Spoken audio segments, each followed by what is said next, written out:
Hello everyone, welcome to Be Money Wiser. Now we have shared a number of experiences with you, stories, what is happening in your life.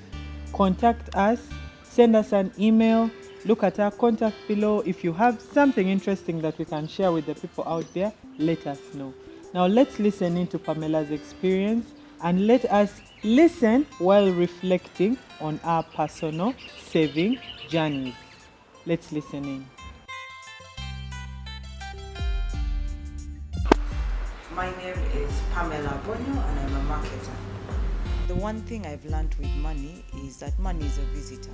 So I've learned how to save and just try not to live beyond my means. Always live under my means so that I have enough left over. Another thing I've learned is to save before you spend so that you are spending what you have saved. This one time I had saved for a year and I wanted to do things with it, with the money that I had saved. Unfortunately, one morning we woke up and my dad had to be rushed to hospital. And because of his age, we were not able to get any medical insurance. But I had saved enough money to put a down payment. My journey to being a better saver really started with the people around me. I have friends in the financial sector, so I sought advice from them on how best I can save and invest as well. So it's saving and then also investing.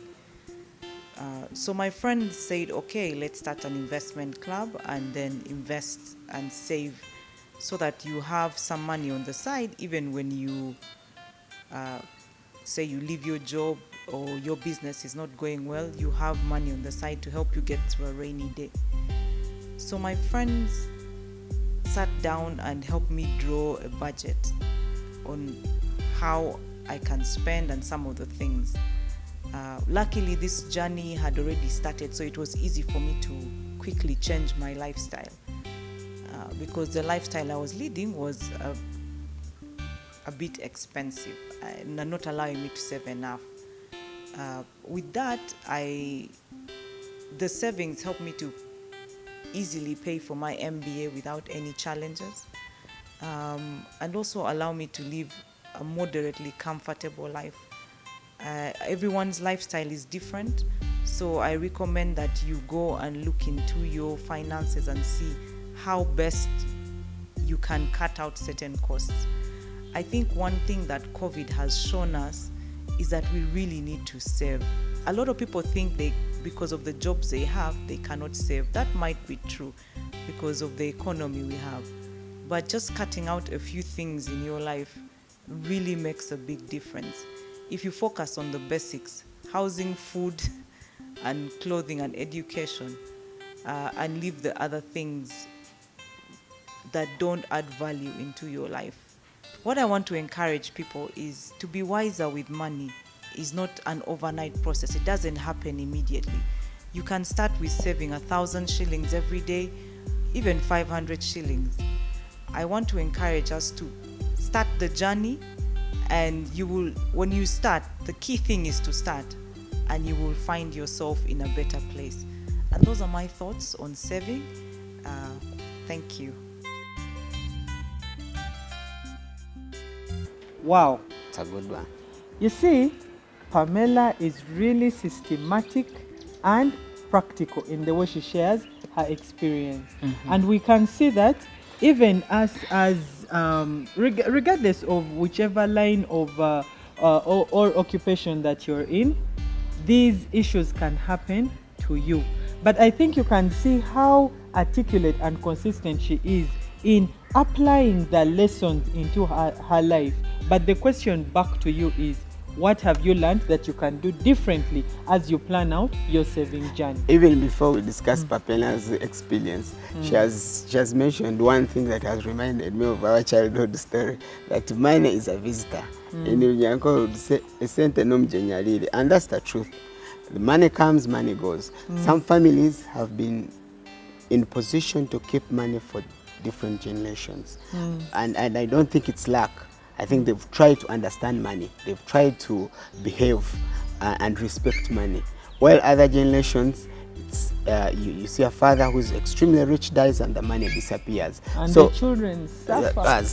sells everything. So so continuity, when they say money is a visitor, continuity comes out clearly that you have to make your money continue with you, with your children, with your great children, and that there the money will never maybe be a permanent visitor, or will be a part of the family. So a money can be a visitor if you are not money wiser, but a money can be part of the family if you're money wiser. And you can only become money wiser when you have developed your savings discipline, and that comes with consistency and having a plan for your savings, and at the same time saving with a purpose. Otherwise, if you don't put all those three in place, you will not be able to sustain your savings. And with Pamela, you see it comes out very well. He had a clear plan, and he had different reasons why he was saving.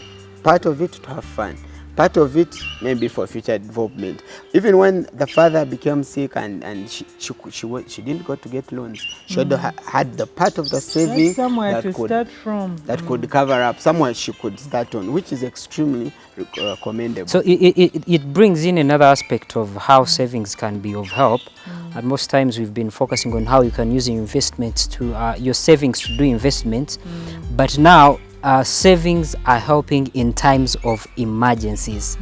See, now if she hadn't probably saved that money, she would be calling people here and there, can you help me out and stuff.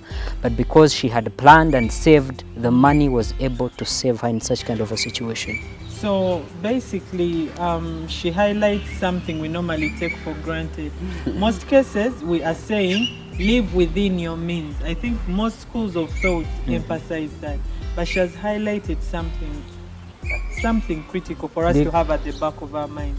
Live below your means. Meaning, if you have 10,000 on you, it doesn't mean you should look for something to spend money on until the 10,000 is finished. No, you can still survive on much less than that. And what happens? You open up more avenues for you to save some more. And of course, we always emphasize, save first before you spend on anything. So as you're increasing the proportions of your income that you're saving, you're ultimately able to naturally live below your means. And today's topic is an emphasis to our Tereka Ko campaign. We remind you that on everything that you make, on all the monies that you make, please Tereka Ko, save ko some more, such that in case you have an emergency, in case you want to make an investment, this is the money that is going to bail you out. And actually, as they are saving, she has brought out emergency. You save something for emergency. You save something for shopping, save something for vacation, save something for treatment in case, to manage your health needs. Save something for the various needs of your life. You can save for school fees, you can save for anything basically that you want to achieve in your life. And you know what comes out very clearly is that as parents are educating their kids, they think when they grow up they'll look after them.